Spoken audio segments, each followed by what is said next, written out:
Hey guys, कैसे हो आप सभी। आशा करती हूँ सभी अच्छे होंगे, स्वस्थ होंगे। आज की क्लास में हम क्लास 8 के एनसीईआरटी का चैप्टर नंबर 1 करेंगे।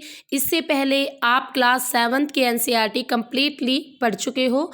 मेरे चैनल पर ज्योग्राफी एनसीईआरटी सीरीज़ के नाम से प्लेलिस्ट है, उसमें आपको क्लास 7 की कंप्लीट एनसीईआरटी वीडियोस के रूप में मिल जाएगी। तो जिसने भाई एनसीईआरटी 7 की नहीं की है तो वो वहाँ से कर सकता है। तो हम पढ़ रहे हैं अपनी सोशल साइंस यानी भूगोल भी आप कह सकते हो, भूगोल की एनसीईआरटी क्लास 8 चैप्टर नंबर 1 संसाधन। इससे पहले वीडियो शुरू करने से पहले अगर आपको मेरी वीडियोस अच्छी लगती है तो प्लीज़ भाई लाइक कर दिया करो, शेयर एंड सब्सक्राइब कर लो मेरे चैनल को फ्यूचर में ऐसी ही क्लासेस लेने के लिए। और इसके साथ साथ जो स्टूडेंट पीजीटी और नेट ज्योग्राफी का पेड कोर्स लेना चाहते हैं तो वो अचीवर्स एकेडमी ऐप ज्वाइन करें और वहाँ से ज्योग्राफी का पेड कोर्स आप ले लें और अपने एग्ज़ाम्स को क्रैक करें। तो चलिए शुरू करते हैं अपनी आज की क्लास 8 एनसीईआरटी बुक और चैप्टर नंबर 1 संसाधन। तो यहाँ पर दो करैक्टर हैं, मोना और राजू अपना घर साफ करने में अम्मा की मदद कर रहे थे। तो सभी चीज़ों को देखो, कपड़े, बर्तन, अनाज, कंघा, शहद की बोतल, किताबें, प्रत्येक उपयोगी है, मोना ने कहा। ठीक है, इसीलिए ये महत्वपूर्ण है, अम्मा ने कहा। ये संसाधन क्या है? ये संसाधन है। संसाधन क्या होते हैं?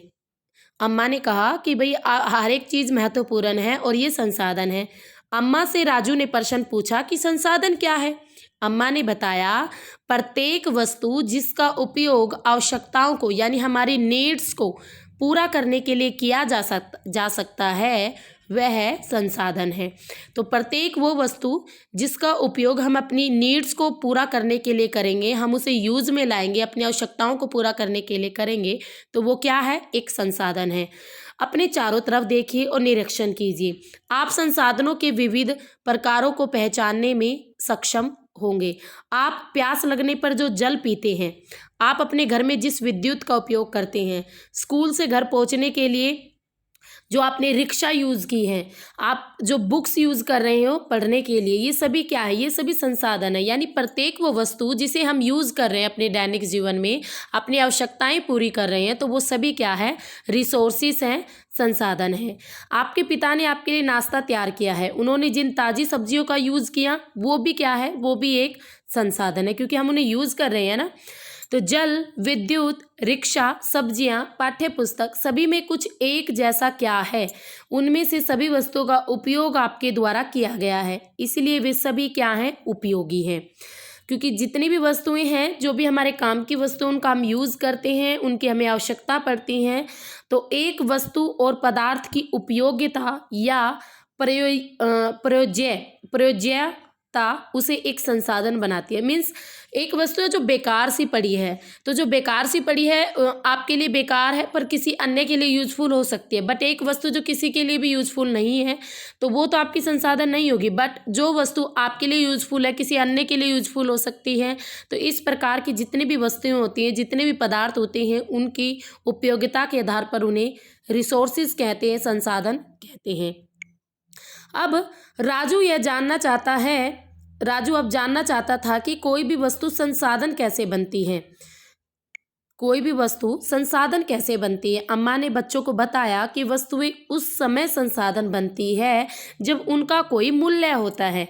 ठीक है, उनका कोई मूल्य होता है, इसका प्रयोग और उपयोगिता इसे मूल्य प्रदान करते हैं। तो सभी संसाधन आपके क्या होते हैं? मूल्यवान होते हैं। तो सिंपल सी बात है, देखो कोई वस्तु मूल्य होगा, अगर वो बेकार सी वस्तु, उसका कोई मूल्य ही नहीं है, तो आप उसे यूज़ नहीं कर रहे हो, तो वो क्या है? वो हमारे लिए संसाधन नहीं है।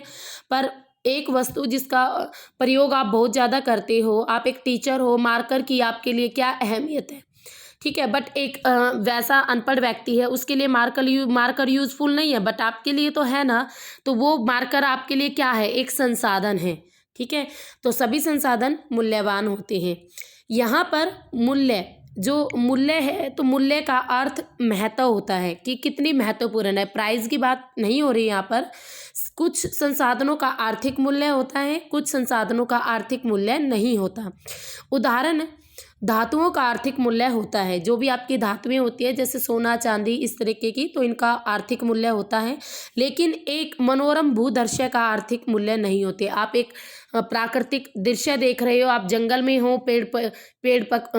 पशु है उनकी चहचहाट को सुन रहे हो, और चीज़ें नदियाँ देख रहे हो, तो इन सब का क्या मूल्य होता है? नहीं होता। परंतु ये दोनों ही संसाधन है, दोनों ही क्या है? दोनों ही संसाधन महत्वपूर्ण है और मनुष्य की आवश्यकताओं को, नीड्स को पूरा करते हैं।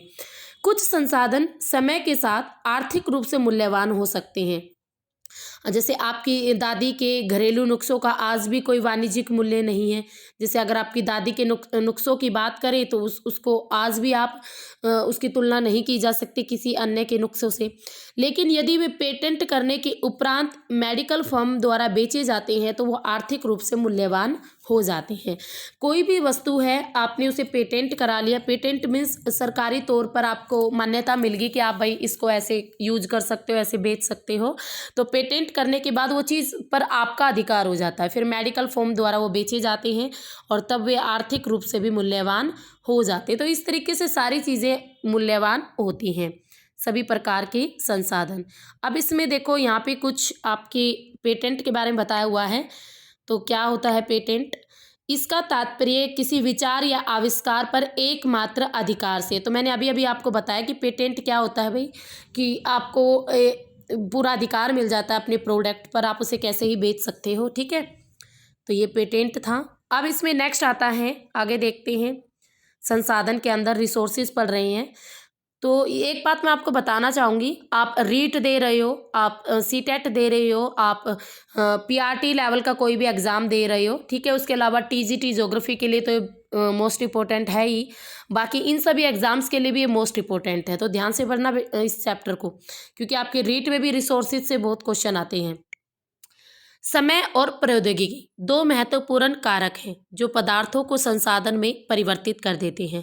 मीन्स कोई भी पदार्थ है, टाइम टू टाइम वो अपना रंग बदलता है, रूप बदलता है, अपने गुण बदलता है और उसके बाद एक रिसोर्स बन जाता है। दोनों लोगों की आवश्यकताओं से ही संबंधित है। लोग स्वयं ही सबसे महत्वपूर्ण संसाधन है। मनुष्य भी क्या है? मनुष्य भी एक सबसे महत्वपूर्ण संसाधन है। ये लोगों के विचार, ज्ञान, आविष्कार और खोजी है जो अधिक से अधिक संसाधनों की रचना करते हैं। अगर मनुष्य पहले जैसा आज भी आदि मानव जैसा होता तो इतनी टेक्नोलॉजी, इतना यूज़ कैसे कर पाता? वो तो फिर वो वहीं रहता ना, पत्तों के कपड़े पहनता और गुफाओं में रहता। तो ये मनुष्य भी क्या है? मनुष्य भी एक संसाधन है जो अपने विचारों से, अपने ज्ञान से, अपने आविष्कारों से, अपनी खोजों से टेक्नोलॉजी को बढ़ावा दे रहा है।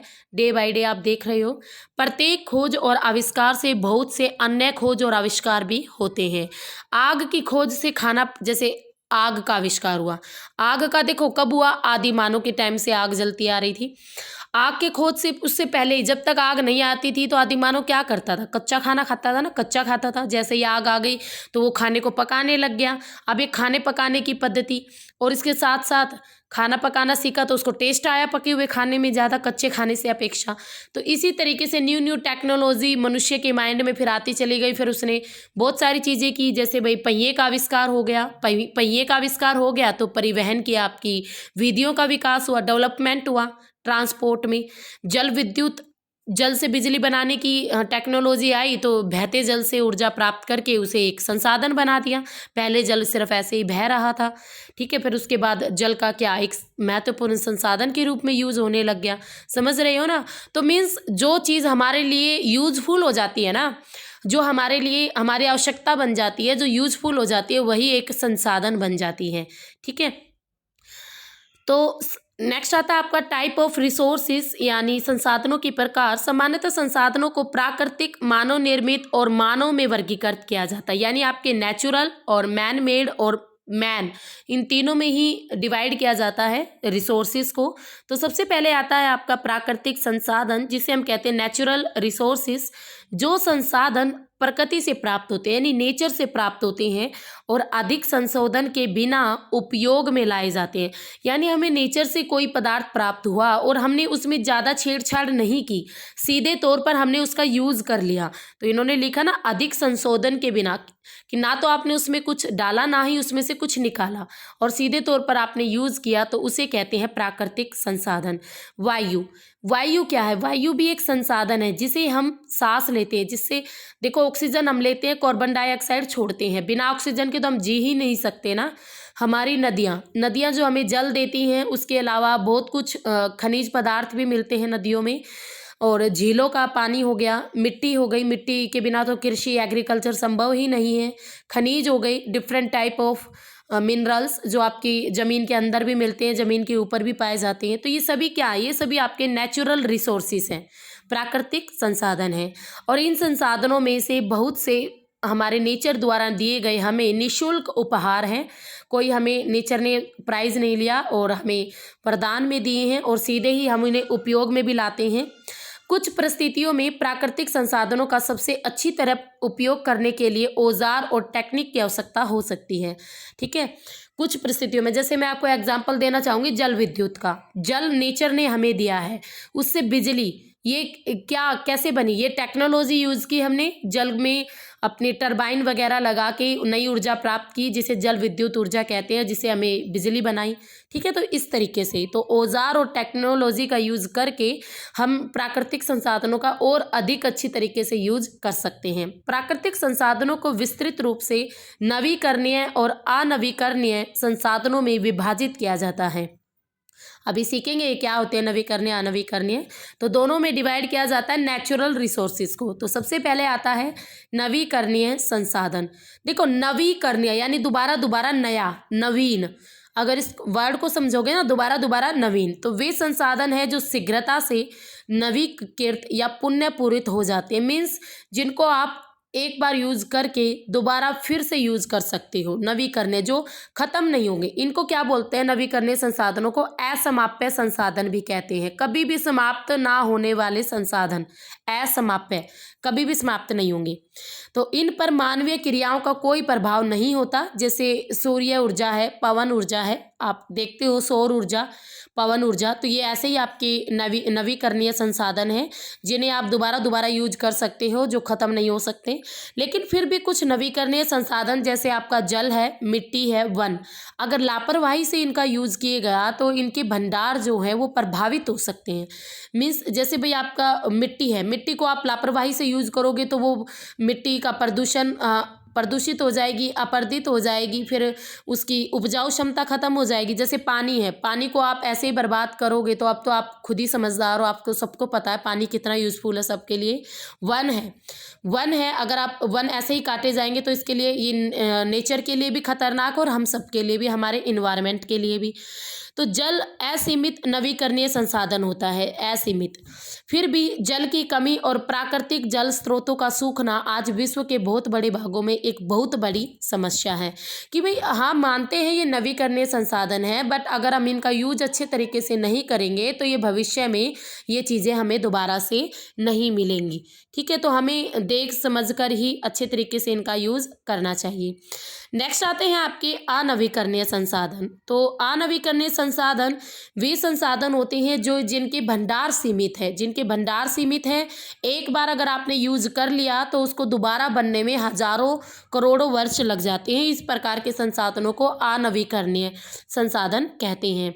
ये अनवीकरणीय संसाधनों को समाप्य संसाधन भी कहते हैं, यानी समाप्त होने वाले संसाधन, समाप्य संसाधनों के नाम से भी इन्हें जाना जाता है। यह अवधि देखो, अब एक संसाधन मान लो कोयला है, हमने कोयला यूज कर लिया, अब लकड़ी से कोयला बनने के लिए दोबारा से हजारों वर्ष लगेंगे। ठीक है, समझ रहे हो ना? तो ये हजारों वर्ष कम टाइम तो नहीं होता, यह अवधि तो मानव जीवन की अवधि से भी बहुत अधिक होती है। ठीक है, तो इस तरीके से अगर हम ऐसे ही यूज करते रहे अनदेखा करके संसाधनों को, तो हमारे लिए ही ये चीज़ खतरनाक साबित हो सकती है। इस प्रकार के संसाधन आपके अनवीकरणीय संसाधन कहलाते हैं। कोयला, पेट्रोलियम, प्राकृतिक गैस, ये सारे के सारे आपके समाप्य संसाधनों के उदाहरण हैं, अनवीकरणीय संसाधनों के उदाहरण है। कोयला, पेट्रोलियम और प्राकृतिक गैस। प्राकृतिक संसाधनों का वितरण भूभाग, जलवायु, ऊंचाई जैसे अनेक भौतिक कारकों पर निर्भर करता है। ठीक है, जो भी आपके नेचुरल रिसोर्सेज हैं तो उनको कोई भी क्लाइमेट भी, हाइट भी और लैंड भी और इसके अलावा अनेक फिजिकल फैक्टर्स होते हैं, वो सभी प्रभावित करते हैं नेचुरल रिसोर्सेज को। पृथ्वी पर इन कारकों में भिन्नता होने के कारण संसाधनों का वितरण भी बहुत ही असमान है। ठीक है, वितरण भी बहुत असमान है। तो इस तरीके से ही यहाँ पर अब यहाँ पे पहले हम कुछ ये बॉक्सेस देख लेते हैं, कोई हमारे काम का तो नहीं है। तो सबसे पहले यहाँ पर ये एक बॉक्सेस है, ये शब्दावलियों का कैसे क्या दिया हुआ है। शब्दावली प्रौद्योगिकी यानी टेक्नोलॉजी को समझाया गया। क्या है टेक्नोलॉजी? किसी कौशल करने और वस्तु बनाने में जो नवीनतम ज्ञान है, जो हमारे विचार है, हमारे ज्ञान है, उसको हम उसका यूज़ करते हैं तो उसे कहते हैं टेक्नोलॉजी। अब इसके अलावा ये अम्मा की सूची है, तो ये तो ज़्यादा आपके लिए इम्पोर्टेंट नहीं है, तो आगे चलते हैं। नेक्स्ट आता है भाई हमारा मानव निर्मित संसाधन। आपने नवीकरणीय समझ लिया, अनवीकरणीय समझ लिया, समाप्य समझ लिया, असमाप्य समझ लिया और नेचुरल रिसोर्सेज पढ़ लिया हमने। अब हम नेक्स्ट करेंगे मानव निर्मित संसाधन। कभी कभी प्राकृतिक संसाधन या प्राकृतिक जो पदार्थ है तब संसाधन बन जाते हैं जब उनका मूल रूप बदल जाता है। जैसे फॉर एग्जाम्पल लोहा। लोहा आयशक, जब हमें लोहा मिलता है तो सीधे तौर पर लोहा नहीं मिलता, लोहा आयशक के रूप में मिलता है। तो लोहा आयशक उस समय तक संसाधन नहीं था जब तक लोगों ने उससे लोहा बनाना नहीं सीखा था। तब तक वो एक बेकार धातु थी, हमारे यूज की नहीं थी, तो वो रिसोर्स भी नहीं थी।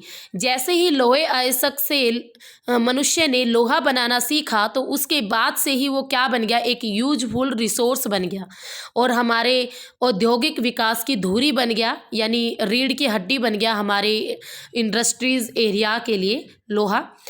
क्योंकि आप सबको पता है लोहे की मशीनें ही ज़्यादातर यूज़ होती है हर जगह। लोग प्राकृतिक संसाधनों का उपयोग पुल, सड़क, मशीन, वाहन बनाने में करते हैं और इन्हें ही मानव निर्मित संसाधनों के नाम से जाने जाते हैं। और टेक्नोलॉजी भी एक मानव निर्मित संसाधन है, क्योंकि मनुष्य का ही तो ज्ञान है, मनुष्य का ही तो आविष्कार है जिसका वो बार बार यूज़ करता है टेक्नोलॉजी के रूप में। तो प्रौद्योगिकी क्या है, वो भी एक मानव निर्मित संसाधन है। इसीलिए हम जैसे लोग प्राकृतिक संसाधनों का उपयोग करके मानव निर्मित संसाधन बनाते हैं। मोना ने समझाते हुए कहा। हाँ, राजू ने हाँ सिर हिला दिया।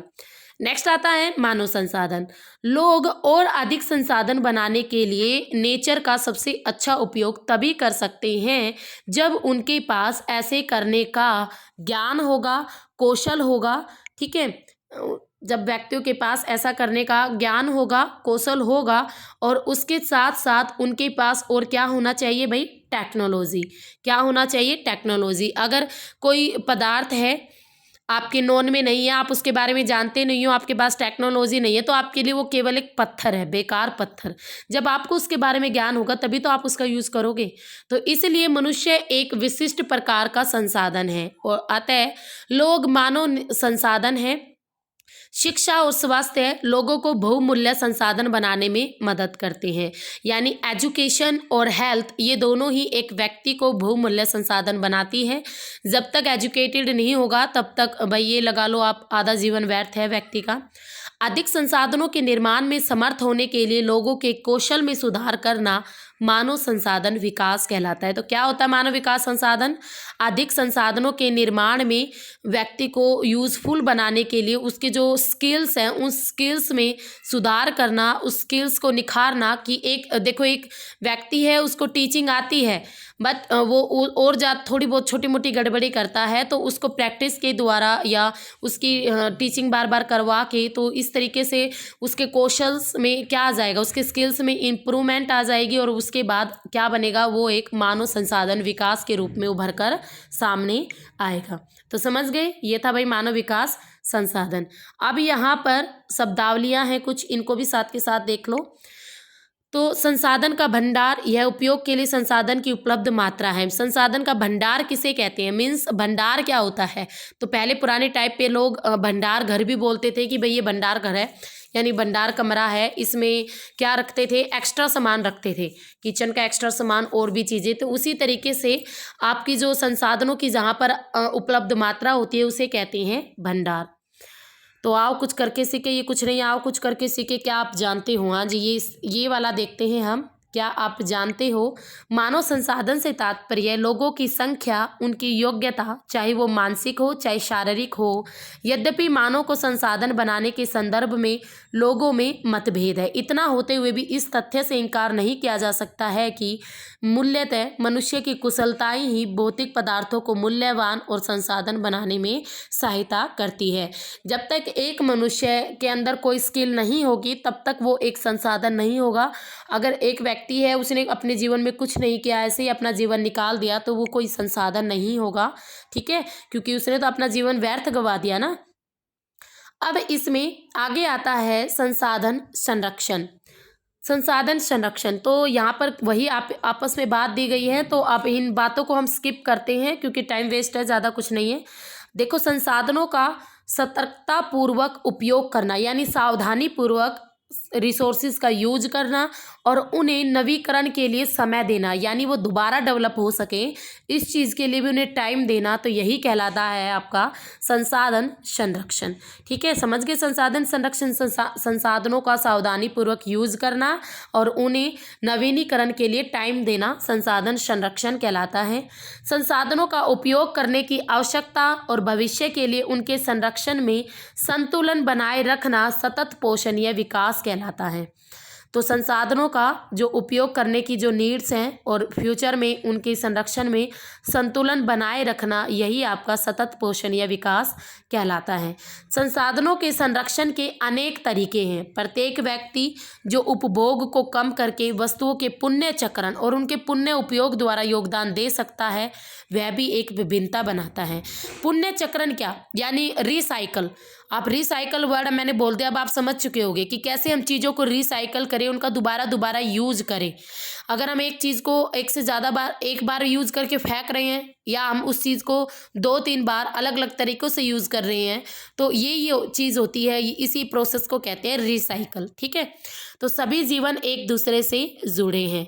तो यहाँ पर फिर बातचीत आ गई है, तो इनको हम स्किप करते हैं, आगे देखते हैं। तो यहाँ पर उनकी आपस में बातचीत चल रही है। तो संसाधन संरक्षण आपने समझ लिया। हमारी पृथ्वी और इस पर निवास करने वाले लोगों का भविष्य पेड़ पौधे और पारितंत्र की सुरक्षा और संरचना से जुड़ा है। पारितंत्र मीन्स वही इकोलॉजिकल सिस्टम। तो इकोलॉजिकल सिस्टम जिसमें हमारे पेड़ पौधे हैं, जीव जंतु हैं, मनुष्य है, ये सब आपस में क्रिया करते हुए रहते हैं। तो अब यह सुनिश्चित करना हमारा कर्तव्य हो जाता है कि सभी नवीकरणीय संसाधनों के उपयोग सतत पोषणीय हो। जितने भी नवीकरणीय संसाधन हैं उनका यूज़ हम कर रहे हैं तो सतत पोषण या विकास के लिए करें। पृथ्वी पर जीवन की विविधता संरक्षित की जाए, प्राकृतिक पर्यावरणीय तंत्र की हानि को कम से कम किया जाए, यानी जो नेचुरल चीज़ें हैं जैसे हमारे वनस्पति है, पेड़ पौधे हैं, उनको हम हानि कम से कम पहुँचाएँ, उनके डेवलपमेंट की ओर ध्यान दें। ठीक है, तो यहाँ पर देखो कुछ सिद्धांत दिया गया जिससे आप अच्छी तरह समझ जाओगे कि सतत पोषणीय विकास क्या होता है। तो इसके कुछ सिद्धांत है कि जीवन के सभी रूपों का आदर करना और उनकी देखभाल करना, मानव जीवन की गुणवत्ता को बढ़ाना, जो मानव जीवन है वो कैसे उसका डेवलपमेंट होगा, उसकी क्वालिटी को कैसे बढ़ाया जाए एक मनुष्य की, तो ये सारे सिद्धांत है सतत पोषणीय विकास की। पृथ्वी की जीवन शक्ति और विविधता का संरक्षण करना, प्राकृतिक संसाधनों के ह्रास को कम से कम करना, पर्यावरण के प्रति व्यक्तिगत व्यवहार और अभ्यास में परिवर्तन करना और समुदाय को अपने पर्यावरण की देखभाल करने योग्य बनाना, जो सोसाइटीज़ है वगैरह। तो देखो यहाँ पर सारी चीज़ें वही हैं। हमारी पृथ्वी पर सभी चीज़ों का संरक्षण करना, प्राकृतिक संसाधनों को बचा के रखना, पर्यावरण के प्रति भी ध्यानपूर्वक पर्यावरण का यूज़ और सब कुछ अच्छे तरीके से करना और अपनी क्वालिटीज़ को बढ़ाना। तो यही था आपका सतत पोषणीय विकास। अब इसके बाद यहाँ की कुछ बॉक्सेस हैं, तो यहाँ पर भी देखो दिया हुआ है सतत पोषणीय विकास की डेफिनेशन जो क्या होता है, तो आप इसको एक बार देख लो। सतत पोषणीय विकास, संसाधनों का सावधानी पूर्वक उपयोग, ताकि न केवल वर्तमान पीढ़ी अपितु जो हमारी भावी पीढ़ियाँ यानी आने वाली पीढ़ियों की भी आवश्यकताएं पूरी होती रहें, तो उसे कहते हैं सतत पोषणीय विकास। तो समझ गए, यानी आपने यूज़ कर लिया उस चीज़ को, बट आप इतना लिमिट में उसे यूज़ कीजिए ताकि आपके बच्चे फिर उनके बच्चे भी इनको देख सकें, इन रिसोर्सेज को यूज़ कर सकें। अगर हम ही इन्हें ख़त्म कर देंगे तो हमारे बच्चे क्या यूज़ करेंगे। ठीक है, तो यहाँ पर आपके 3 ऑप्शनल क्वेश्चन भी दिए गए हैं, तो उन्हें देख लेते। तो इसमें सबसे पहला क्वेश्चन हम देख रहे हैं, निम्नलिखित में से कौन संसाधनों को निर्धारित नहीं करता। तो भाई उपयोगिता ये तो करती है कि कोई संसाधन उपयोगी होगा तभी तो आप उसको यूज़ करोगे। मूल्य, भाई अगर हम बात करें उपयोगिता, मूल्य भी करता है, या तो उसका आर्थिक मूल्य होगा या कुछ और वैसा मूल्य होगा। बट जो संसाधन की मात्रा है वो कभी भी निर्धारित नहीं करता कि भाई अगर ज़्यादा मात्रा तभी वो संसाधन है कोई पदार्थ, चाहे वो कम मात्रा में हो। जैसे गोल्ड है, गोल्ड इतनी ज़्यादा मात्रा में थोड़ी ना पाया जाता है, कम मात्रा में पाया जाता है, पर वो एक रिसोर्सिस है ना। नेक्स्ट आता है, तो इसका राइट आंसर रहेगा मात्रा संसाधनों को निर्धारित नहीं करता। निम्न में से कौन सा मानव निर्मित संसाधन है। कैंसर उपचार की औषधियाँ, झरने का पानी और उष्ण कटिबंधीय वन। तो देखो वन यानी पेड़ पौधे, तो ये तो नेचुरल हो गया। झरने का जल, एक झरना उसका पानी, तो वो भी नेचुरल हो गया। बट कैंसर उपचार की जो दवाइयाँ हैं वो तो मनुष्य ही बनाएगा ना, तो ये आपका इसका आंसर रहेगा कि मानव निर्मित संसाधन है कैंसर उपचार की औषधियाँ। थर्ड आता है, कथन पूरा कीजिए। अनवीकरणीय संसाधन होते हैं सीमित भंडार वाले, मनुष्य द्वारा निर्मित और निर्जीव वस्तुओं से उत्पन्न। तो देखो, अनवीकरणीय संसाधन होते हैं सीमित भंडार वाले, भाई ऐसा जरूरी नहीं है सीमित भंडार वाले हो, असीमित भी हो सकते हैं, बहुत ज़्यादा भी मिल सकते हैं। मनुष्य द्वारा निर्मित अनवीकरणीय संसाधन, कोयला, पेट्रोलियम, क्या मनुष्य बनाता है इनको? नहीं, निर्जीव वस्तुओं से निर्मित। राइट, इसका ऑप्शन रहेगा गा इज राइट। ध्यान से देखो, जो भी कोयला, पेट्रोलियम है, प्राकृतिक गैस है, ये कैसे बनते हैं? जब आपके पेड़ पौधे, जीव जंतु जमीन के नीचे दब गए थे ना कार्बोनिफेरस युग में, उसके बाद ही इनका निर्माण हुआ था। काफ़ी लाखों सालों तक, हजारों सालों तक जमीन में दबे रहने से ये कोयला पेट्रोलियम में बदल गए थे पेड़ पौधे और जीव जंतु। तो यानी वो जब मर गए थे तो उनके शरीर से, पेड़ पौधों के छाल से वगैरह से तो इसका निर्माण हुआ है। तो राइट आंसर रहेगा निर्जीव वस्तुओं से उत्पन्न होते हैं अनवीकरणीय संसाधन। तो यहाँ पर आपका ये चैप्टर कंप्लीट होता है। आई थिंक आपको सारी चीज़ें क्लियर हो गई हैं और आपको अच्छी तरीके से चैप्टर भी समझ में आ गया है।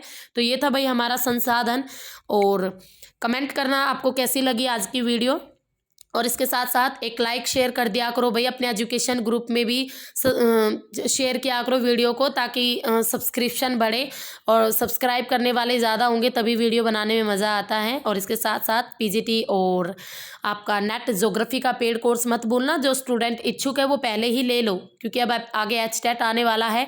अगर इतनी वीडियोस हैं कि आपको 3 महीने 4 महीने तो उन वीडियोस को एक बार देखने में ही लग जाएंगे, और आपको अच्छी तैयारी करनी है तो 6 मंथ तो ज़रूर चाहिए। ठीक है, तो फिर मिलेंगे, तब तक आप इन सभी चीज़ों को अच्छी तरीके से पढ़ लेना। Okay, have a nice day, bye bye.